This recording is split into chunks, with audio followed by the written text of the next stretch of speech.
Hello dear students, welcome back to Gadariya pharmacy. तो बच्चों कैसे हो आप सभी? आई होप सभी ठीक होगे, सभी हेल्दी होगे और सभी की स्टडी अच्छी चल रही होगी। तो आज का हमारा फार्मास्यूटिकल एनालिसिस का यूनिट 3 होने वाला है, जिसको आज के इस लेक्चर में हम कंप्लीट कवर करने वाले हैं। तो पीछे के लेक्चर्स आप लोगों ने नहीं देखे हैं तो चैनल पे जाइए, प्लेलिस्ट चेक कीजिए, वहाँ से देख लीजिए, ठीक है। तभी सारी चीज़ें समझ में आएगी आप लोगों को। तो चलिए स्टार्ट करते हैं। और जो भी बच्चे चैनल पे न्यू हैं तो चैनल को सब्सक्राइब जरूर कर लें और बेल आइकन को प्रेस कर लें, जिससे हमारी आने वाली न्यू वीडियो का नोटिफिकेशन आपको सबसे पहले मिल सके। और भाई एडवांस में सभी बच्चों को हैप्पी दिवाली कटारिया फार्मेसी की पूरी टीम की तरफ से। हैप्पी दिवाली इन एडवांस, क्योंकि कल परसों हो सकता है लेक्चर्स नहीं आए। आज हमारा लेक्चर आखिरी हो, उसके बाद 2 दिन बाद आए, क्योंकि बच्चे भी काफ़ी बिजी रहेंगे। अच्छे से एंजॉय कीजिए इस त्यौहार को। देखिए फेस्टिवल्स खुशियाँ लाते हैं तो खुशियाँ बांटनी चाहिए और एंजॉय करना चाहिए। ये नहीं कि स्ट्रेस लेके आप सोच रहे हैं कि पढ़ाई करनी है, ये करना नहीं। पढ़ाई करो, लेकिन जो भी फेस्टिवल्स आए उनको अच्छे से आप एंजॉय कीजिए, ठीक है। पढ़ाई अपनी जगह है, एंजॉयमेंट अपनी जगह है, ठीक है। तो चलिए स्टार्ट करते हैं आज के इस लेक्चर को। और बहुत बहुत प्यार आपको गडारिया फार्मेसी की टीम की तरफ से, इतना सपोर्ट दिखाने के लिए, इतना प्यार दिखाने के लिए, ठीक है। तो बहुत बहुत धन्यवाद। चलिए स्टार्ट करते हैं। तो यूनिट 3 के हमारे सिलेबस होने वाला है, 3 टॉपिक हम इसके अंदर स्टडी करने वाले हैं। Precipitation titration, complexometric titration and gravimetry, इसके अलावा डाइएजोटाइजेशन टाइट्रेशन, ठीक है। तो इसमें बेटा देखिए, जो मोहर्स मेथड है, वोलार्स मेथड है, मॉडिफाइड वोलार्स मेथड है, फजांस मेथड्स है, इनमें से एक मेथड्स पूछा जाता है प्रिसिपिटेशन टाइट्रेशन में से, ठीक है। इसके अलावा जो मेटल आयन इंडिकेटर्स है, इस पे क्वेश्चंस बनता है, ठीक है। मास्किंग डीमास्किंग एजेंट्स की आपको डेफिनेशन पूछी जा सकती है। ग्रेविमेट्रिक की बात करें तो steps involve in gravimetric analysis और डाइएजोनियम टाइट्रेशन के बारे में 5 मार्क्स में क्वेश्चन बनता है। तो इन क्वेश्चंस में से काफी इंपॉर्टेंट क्वेश्चंस बनने वाले हैं। चलिए भाई देख लेते हैं हम। सबसे पहले देखते हैं प्रिसिपिटेशन टाइट्रेशन। तो नाम में छुपा हुआ है कि भाई प्रिसिपिटेट बनेगा जब भी हम एनालाइट और टाइट्रेंट की भी टाइट्रेशंस करवाएंगे, दो आयन की भी टाइट्रेशंस करवाएंगे, तो हमें मिलेगा एक प्रिसिपिटेट। बस यही है। Normally in titration reaction is acid base और रेडॉक्स टाइट्रेशंस होती हैं, ठीक है। रिडक्शन ऑक्सीडेशन होता है, एसिड बेस न्यूट्रल होता है, लेकिन but here the reaction produce an insoluble precipitate. मतलब यहाँ पे जो रिएक्शन है वो इनसोल्यूबल प्रेसिपिटेट प्रोड्यूस करता है, जो सोल्यूबल नहीं होता है सॉल्यूशन के अंदर। That why it is called as precipitation titrations, ठीक है। तो ट्रिक की बात करें, जैसे कि think of adding soap to hard water. Hard water के अंदर अगर सोप डाल दिया जाए तो क्या होगा? व्हाइट सीकम पीपीटी बन जाएगा। वैसे ही यहाँ पे जब वन आयन दूसरे आयन में मिलाया जाएगा, टाइट्रेशंस करवाया जाएगा, तो इंसोल्यूबल साल्ट पीपीटी हमें मिलेगी, वो हमारी रिएक्शन कंप्लीट होगी। तो इसमें क्या क्या यूज करते हैं वो आगे देखेंगे। डेफिनेशंस की हम बात करें तो precipitation titration is a type of volumetric analysis where analyte and titrant react to form a insoluble precipitate. मतलब एनालाइट और टाइट्रेंट रिएक्ट करके एक इंसोल्यूबल प्रेसिपिटेट बनाते हैं। आगे बात करते हैं प्रिंसिपल्स की। Principles of precipitation titration. तो भाई प्रिंसिपल क्या होगा? सेम यही प्रिंसिपल है कि भाई टाइट्रेंट और एनालाइट मिलके क्या बनाएंगे? प्रिसिपिटेट बनाएंगे, और डिटेक्शन के लिए हम इंडिकेटर यूज कर लेंगे, ठीक है। तो principle of precipitation titration is based on the complete precipitation of analyte. Complete precipitation होना चाहिए एनालाइट का, analyte ion with titrant ions, दोनों के साथ मिलके ही प्रिसिपिटेट बनेगा। And detection of and point using suitable indicators. Indicator की मदद से हम एंड पॉइंट पता कर लेंगे। एग्जाम्पल्स ऑफ प्रिसिपिटेशन टाइट्रेशन देखिए, जैसे क्लोराइड आयन है, ब्रोमाइड आयन है, आयोडाइड है, ये रिएक्शन करते हैं सिल्वर नाइट्रेट के साथ, तो बनाते हैं ये AgCl, AgBr, AgI, ये पीपीटीज होती है बेटा। तो इनमें पीपीटी फॉर्म हो गई, दो आयंस रिएक्ट करे तो, है ना, एनालाइट और टाइट्रेंट, तो ये हमारी प्रिसिपिटेशन टाइट्रेशन हो गई। इसके अलावा साइनाइड विथ AgNO3 रिएक्ट करेगा, sulphate with barium chloride react करेगा, तो हमें बेरियम सल्फेट की पीपीटी मिलेगी। इसके अलावा थायोसाइनाइड बेसिकली रिएक्ट करेगा AgNO3 के साथ, तो यहाँ पे भी हमें पीपीटी मिलेगी। तो these are the precipitation reactions, यही आएंगी, ज्यादा नहीं है इसके अंदर। और डेली लाइफ ट्रिक की बात करें तो just like adding alum in dirty water. Dirty water के अंदर अगर हम एलम एल कर देंगे तो जो इंप्योरिटीज है वाटर के अंदर, डर्ट है, डस्ट है, वो सेटल हो जाएगी, पीपीटी बन जाएगी। उस तरीके से हमारा प्रिसिपिटेशन टाइट्रेशन होता है, ठीक है। इंडिकेटर कौन कौन से यूज होते हैं इसके अंदर? एडजॉर्प्शन इंडिकेटर यूज होगा, एग्जांपल है फ्लोरोसिन और इवोसिन। याद रख लेना भाई indicator. Absorb on PPT surface, जो भी पीपीटी है उसकी सरफेस पे एडजॉर्ब हो जाएंगे। एडजॉर्ब का मतलब यही है कि ओनली सरफेस पे ही एडजॉर्ब होते हैं, और एब्जॉर्प्शन का मतलब होता है अंदर तक पेनिट्रेट करते हैं, ठीक है। और कलर चेंज करेंगे प्रिसिपिटेट का।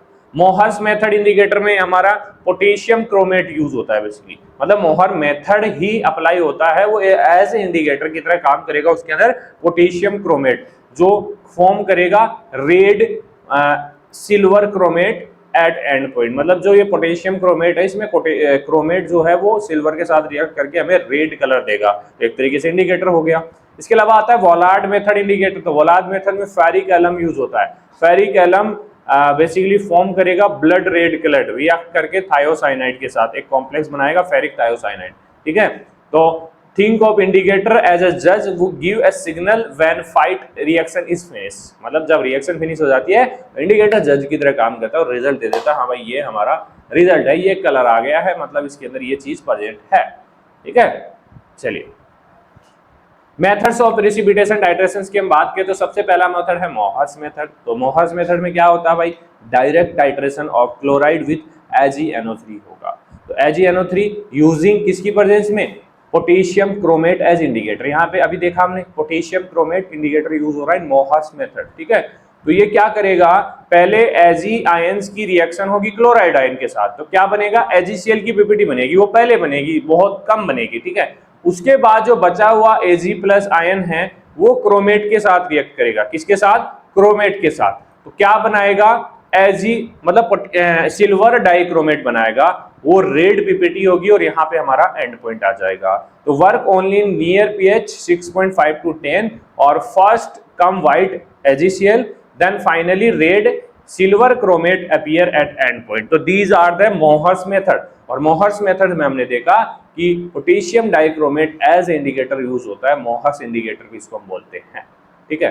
दूसरा मेथड है वोलार्ड्स मेथड। तो वोलार्ड्स मेथड बेक टाइट्रेशन इसके अंदर होता है। बेक कैसे, जो क्लोराइड है वो रिएक्ट करेगा एक्सिस अमाउंट, मतलब इसमें ज्यादा अमाउंट ऐड किया जाएगा AgNO3 का, उसके साथ हमारा क्लोराइड आयन रिएक्ट करेगा, देन अनरिएक्टेड जो बच जाएगा Ag आयन वो टाइट्रेट करेगा potassium thiocyanide using Fe+3 indicator. Ferric indicator यहाँ पे यूज होगा।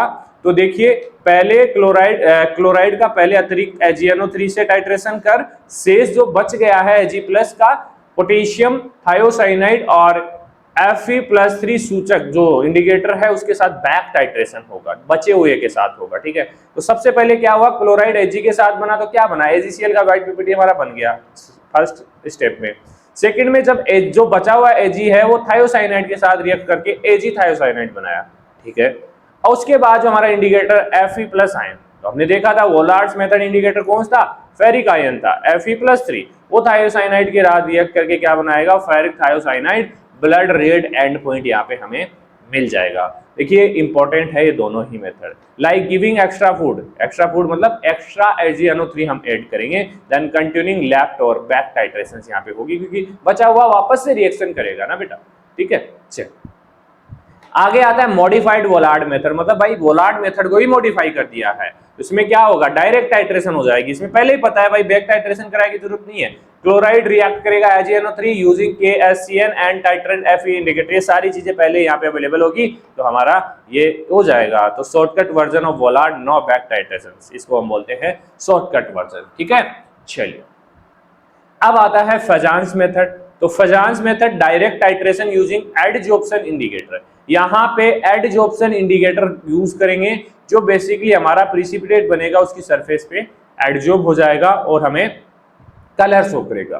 तो एडजॉर्प्शन इंडिकेटर हमने देखे थे फ्लोरोसिन्स और इओसिन थे, ठीक है। तो एडजॉर्प्शन इंडिकेटर फ्लोरोसिन इओसिन का उपयोग करके प्रत्यक्ष टाइट्रेशन करवाई जाएगी। तो प्रिंसिपल क्या है, बेसिकली बिफोर इक्विवेलेंस, जब दोनों टाइट्रेंट और हमारा एनालाइट इक्वल नहीं होंगे, इक्वल पीएच कंसंट्रेशन नहीं होगी, तो पीपीटी सरफेस नेगेटिव रहेगी। कैसी रहेगी, नेगेटिव। और जब इक्वल हो जाएंगे तो न्यूट्रल हो जाएगा।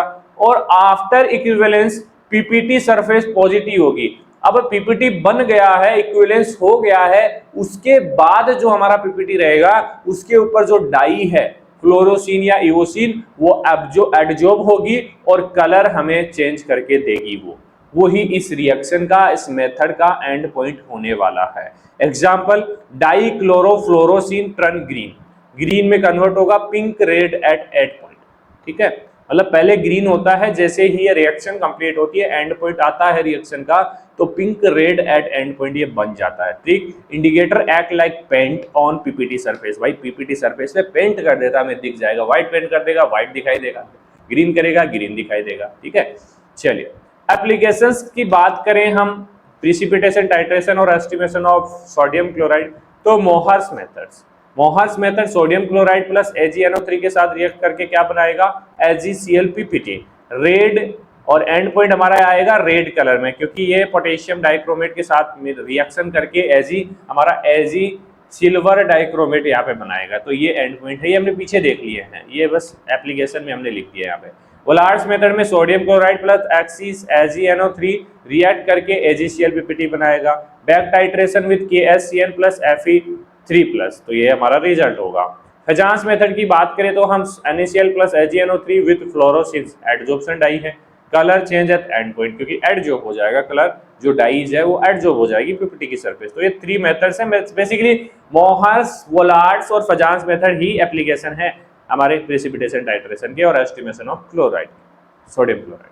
ठीक है, चलिए बात करते हैं कॉम्प्लेक्सोमेट्रिक टाइट्रेशंस की। तो कॉम्प्लेक्सोमेट्रिक, नाम में क्या छुपा हुआ है, कॉम्प्लेक्स बनेगा, किसका, मेटल और EDTA का कॉम्प्लेक्स बनेगा, है ना। तो मेटल आयन को आइडेंटिफाई करने के लिए हम कॉम्प्लेक्सोमेट्रिक टाइट्रेशंस करते हैं। Complexometric titration is a volumetric method based on the formation of stable soluble complex between, एक stable soluble complex between metal ion जो एनालाइट होगा एंड कॉम्प्लेक्सिंग एजेंट हमारा टाइट्रेंट, यूजुअली EDTA यूज होता है, ethylene dioxide tetraacetic acid, ये basically हमारा use होता है एज ए कॉम्प्लेक्सिंग एजेंट, याद रखना यही इंपॉर्टेंट है इसके अंदर। ठीक है, तो think EDTA act as metal catcher, metal को कैच कर लेता, ट्रेप कर लेता, अपने जाल में फंसा लेता है। इट ट्रेप मेटल आयन, जैसे कि कैल्शियम है, मैग्नीशियम है, टाइटली बाउंड करेगा और उनको स्टेबल सोल्यूबल कॉम्प्लेक्स में कन्वर्ट कर देगा। प्रिंसिपल्स की बात करें तो EDTA bind with metal ion in A 1:1 molar ratio, 1 हमारा EDTA होगा, 1 हमारा मेटल होगा। ठीक है, उस तरीके से बाइंड होंगे। No matter what charge the ion has, कोई भी मैटर नहीं करता है कि आयन के ऊपर जो हमारा मेटल है उसके ऊपर कितना चार्ज है, उससे कोई फर्क नहीं पड़ता है। हमारा EDTA सेम अनुपात में उसके साथ बाइंड होगा और एक कॉम्प्लेक्स बनाएगा। तो रिएक्शन सिंपल है, कुछ नहीं लेना, आपको कोई भी आयन लेना नहीं है, आपको डायरेक्ट मेटल इंडिकेट कर देना और EDTA के साथ रिएक्शन करवा देना है और MEDTA यहाँ पे हमारा कॉम्प्लेक्स बन गया है। इतना आपको रिप्रेजेंट करना है। ठीक है, कोई रिएक्शन नहीं पूछी जाएगी आपको। एंड पॉइंट की बात करें तो detecting using metal ion indicator, metal ion indicator हमारा यूज होता है इरियोक्रोम ब्लैक टी, EBT, याद रखना है भी एक इंडिकेटर इसके अंदर, इरियोक्रोम ब्लैक टी। ठीक है, तो imagine EDTA as four arm octopus, basically 4 arm octopus की तरह काम करता है।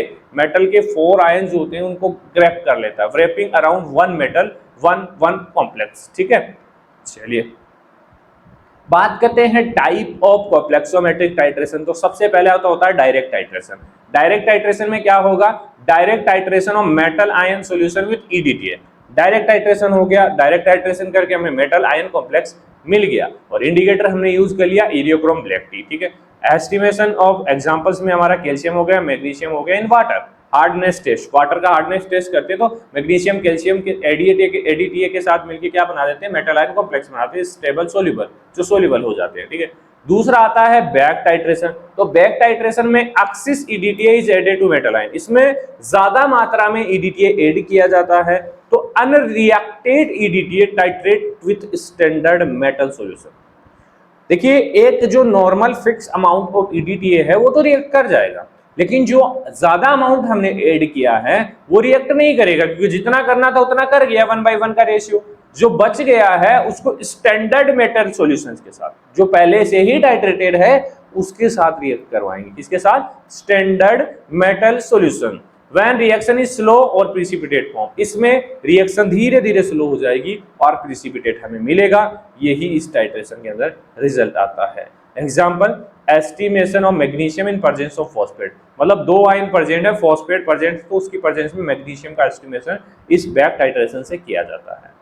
नेक्स्ट है रिप्लेसमेंट, इनडायरेक्ट टाइट्रेशन होगी। इनडायरेक्ट कैसे होगी भाई? Metal ion displace another ion from its complex, मतलब कि मेटल आयन जो है वो एक कॉम्प्लेक्स से दूसरे आयन को हटा के खुद बाइंड हो जाएगा, which is then titrated with EDT, उसको फिर बाद में वो टाइट्रेटेड हो जाएगा, रिएक्शन कर लेगा ईडीटी के साथ। मतलब metal ion displace another ion from its complex, जो भी मेटल आयन कॉम्प्लेक्स है उससे वो जो भी आयन जुड़ा हुआ उसको हटा देगा, खुद बाइंड होगा, उसके बाद जो सेम प्रोसेस है मेटल आयन ईडीटी की, वो रिएक्शन होगी। ठीक है, धातु आयन किसी अन्य धातु को उसके कॉम्प्लेक्स से विस्थापित करता है और फिर उस धातु का ईडीटी से टाइट्रेशन होता है। एस्टिमेशन ऑफ थायराइड साइनाइड जो हमारा है कॉम्प्लेक्स, यह रिप्लेसमेंट बैक इनडायरेक्ट टाइट्रेशन से होता है। आगे है मास्किंग एंड डीमास्किंग टाइट्रेशंस। मास्किंग क्या करता है भाई? ये एक तरीके से जैसे कोई अनवांटेड मेटल है, अनवांटेड आयन है जो काम रिएक्शन को नहीं होने दे रहा है, तो क्या करेंगे, उसके ऊपर मास्क कर देंगे भाई, उसको प्रोटेक्ट कर देंगे कि ये भाई छेड़छाड़ ना कर पाए इधर उधर। ठीक है, मास्किंग का मतलब तो यही है ना। Masking, adding reagent to hide interfering ion, कोई भी इंटरफेयरिंग आयन है उसको हाइड करने के लिए, उसको हटाने के लिए, उसको प्रोटेक्ट करने के लिए हमारा मास्क पहना दिया जाता है उसको। ठीक है, उसको मास्किंग बोलते हैं। Demasking, releasing mask ion for later estimation. अब डीमास्किंग में क्या होता है, जो पहले से मास्क किया उसको वापस से उसका मास्क हटा दिया जाता है, वो वापस से उसको लेटर एस्टिमेट बाद में उसको एस्टिमेट कर लिया जाता है, मतलब बाद में उसकी बारी आती है। ठीक है, कुछ कुछ होते हैं ना कि लाइन में पहले ही जाने की कोशिश करते हो तो उसको पकड़ ले जाती है पुलिस, ठीक है, फिर बाद में छोड़ देती है उनको, ऐसे करते हैं। ठीक है, example, estimation of calcium in presence of magnesium. Magnesium present है तो हमें कैल्शियम का एस्टिमेशन करना है, तो मैग्नीशियम को प्रोटेक्ट कर देंगे, चारों तरफ से उसको पकड़ लेंगे। ठीक है, चलिए एडवांटेज की बात करें तो वेरी स्पेसिफिक मेटल्स, ठीक है, हाईली एक्यूरेट एंड रिलेबल है, कॉम्प्लेक्सोमेट्रिक टाइट्रेशंस की बात हो रही है, can analyse multiple ion using masking demasking agents. Disadvantage की बात करें तो required pH control, buffer solutions की जरूरत पड़ती है, इंटरफेरेंस बाय अदर आयन, लेकिन फिर भी मास्किंग डीमास्किंग का यूज करके इसको इंटरफेयर को हटा दिया जाता है। Indicator are non specific, ion specific होते हैं, इंडिकेटर आयन के हिसाब से कलर शो करते हैं। ठीक है, चलिए तो these are the advantage disadvantage. Metal ion indicator कौन कौन से यूज होते हैं भाई? Eriochrome, black T, calcium, magnesium, wine red colour, blue colour देंगे। ठीक है, इसके अलावा मरक्साइड यूज होता है कैल्शियम आयंस के लिए, पिंक और पर्पल ब्लू कलर देगा। ठीक है, पिंक से पर्पल ब्लू कलर में चेंज करेगा। जाइनोलोन ऑरेंज जो होता है रेयर अर्थ मेटल होता है। Calmagite basically alternative of EBT, eriochrome black T का अल्टरनेटिव यूज होता है, कौन सा? कैलमेगाइट। तो indicator colour reference that signal when EDTA win the metal, मतलब मेटल के साथ कॉम्प्लेक्स बना देता है तो कलर शो कर देता है इंडिकेटर। ठीक है, चलिए भाई अब बात करते हैं मास्किंग डीमास्किंग, बहुत इंपॉर्टेंट है। मास्किंग मतलब process of adding reagent to bind interfering ion into stable complex. क्या होता है भाई, इसके अंदर जो रिएजेंट है जो हम ऐड कर रहे हैं, मान लीजिए कोई सॉल्यूशन है, इसके अंदर कैल्शियम भी है, मैग्नीशियम भी है। अब ये मैग्नीशियम है जो हमें एस्टिमेशन करना है कैल्शियम का। ठीक है, कैल्शियम प्लस ईडीटीए का कॉम्प्लेक्स हमें बनाना है, लेकिन ये भी इसके साथ जुड़ने के लिए तैयार हो रहा है, तो भाई दोनों तो पॉसिबल नहीं है, झगड़ा करेंगे। तो हम लाते हैं ऐसा सॉल्यूशन, इसमें ऐड करते हैं जो मैग्नीशियम को चारों तरफ से पकड़ के रख लेता है, मास्क कर देता है।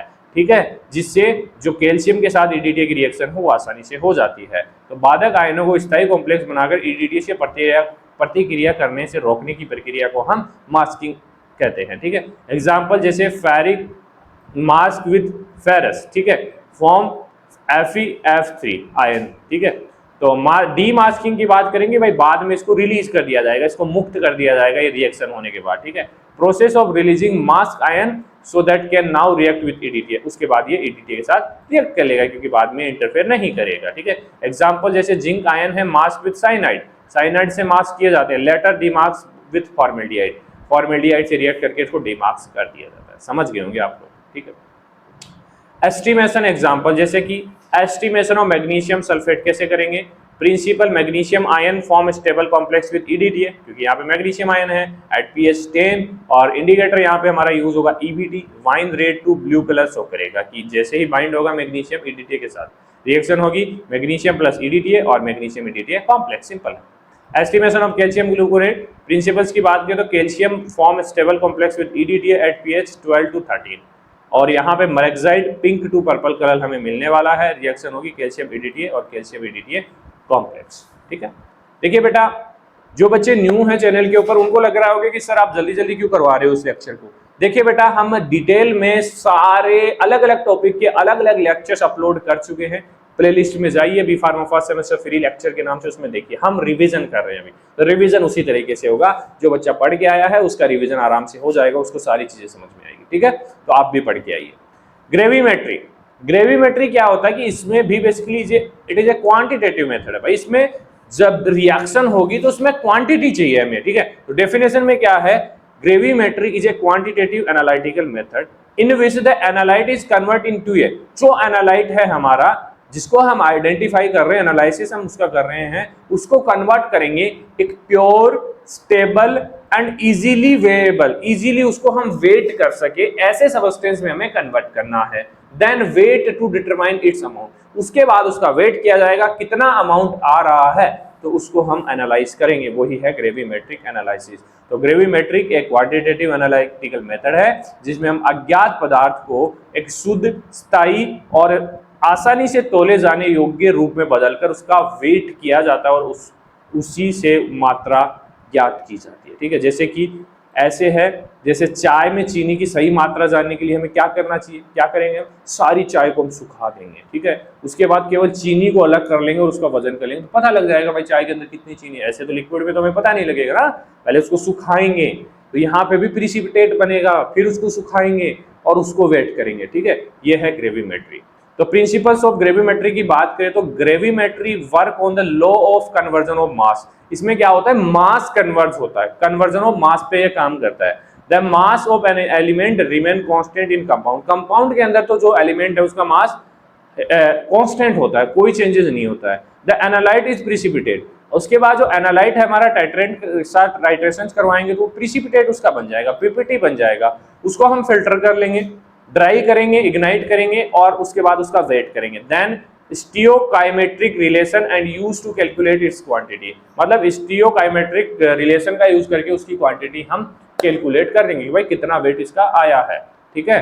जैसे दूध को उबालकर सुखाने पर हमें ठोस अवशेष जो खोवा या मावा मिलता है ना, तो उसको वजन से हम दूध की शुद्धता बता कर सकते हैं कि भाई कितना मावा आया है तो कितना शुद्ध होगा हमारा, कितना प्योर होगा यह दूध। उसी तरीके से ग्रेविमेट्रिक टाइट्रेशन होती है।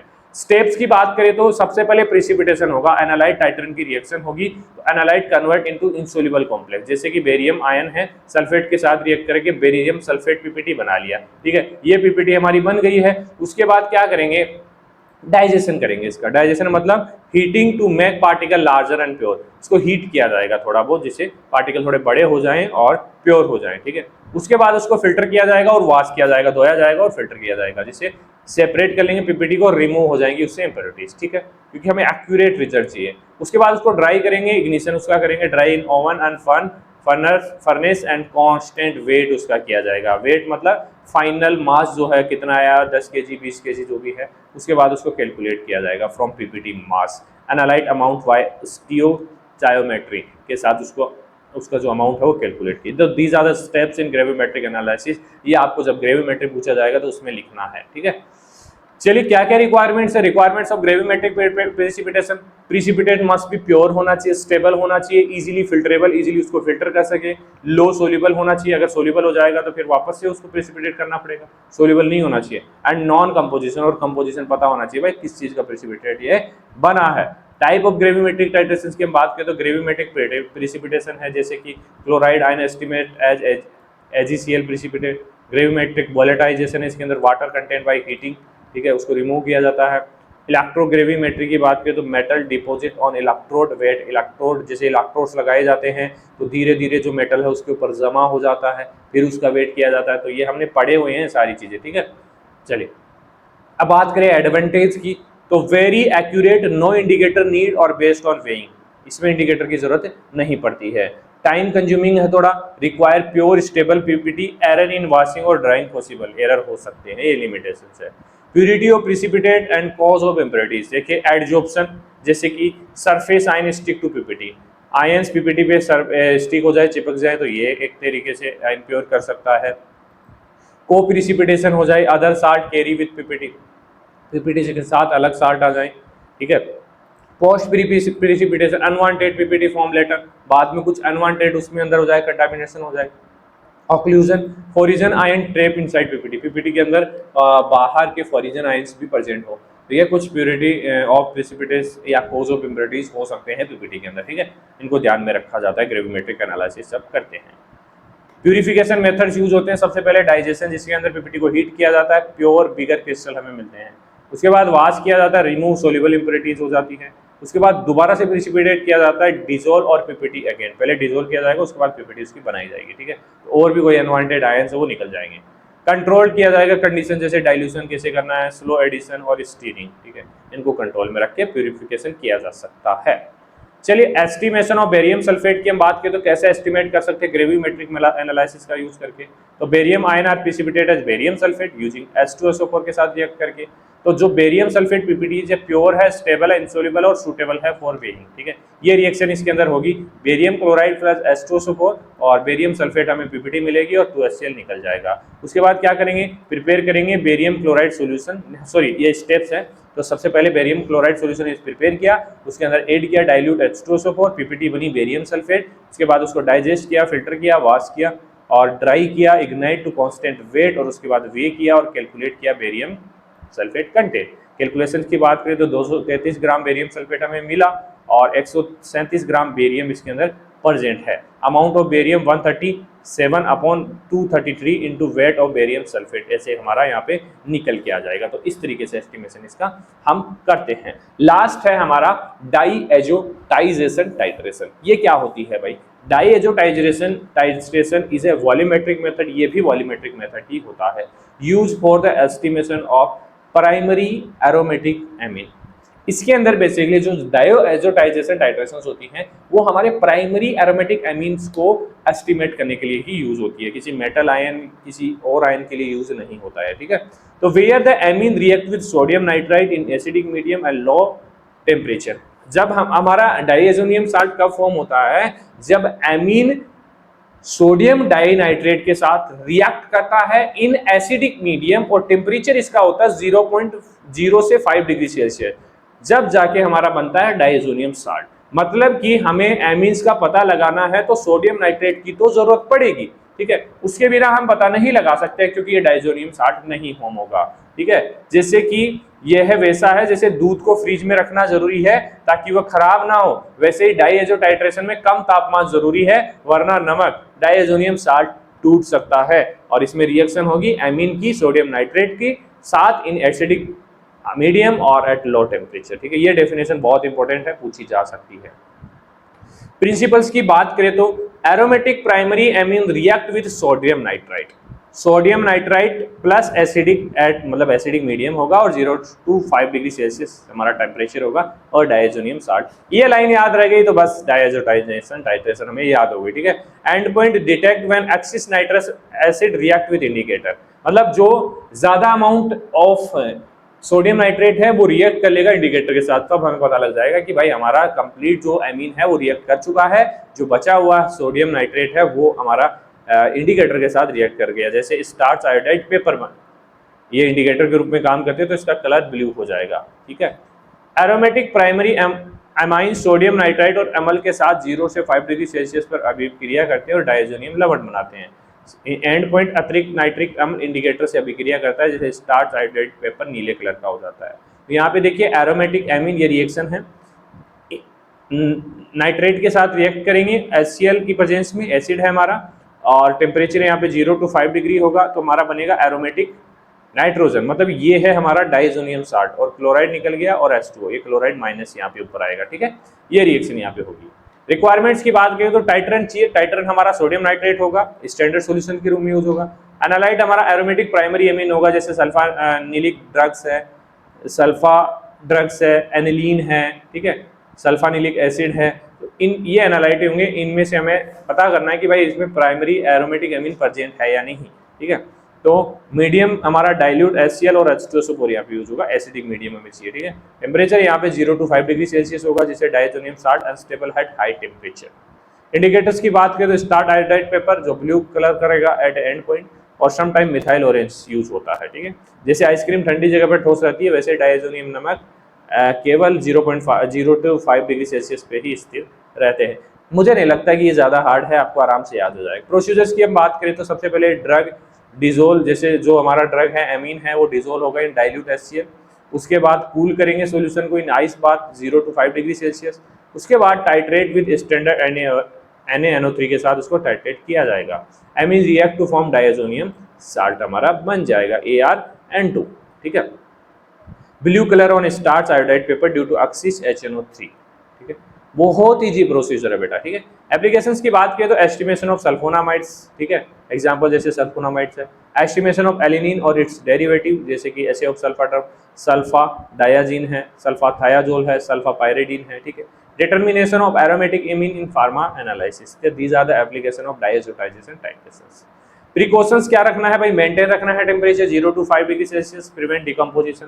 स्टैंडर्ड NaOH फ्रेशली यूज होगा अनस्टेबल सॉल्यूशन से, और परफॉर्म टाइट्रेशन क्विकली, ठीक है, क्योंकि टेम्परेचर कंडीशंस खराब हो सकती है, क्योंकि पहले उसको कूल किया जाता है तो वापस से हीट हो जाएगा वो।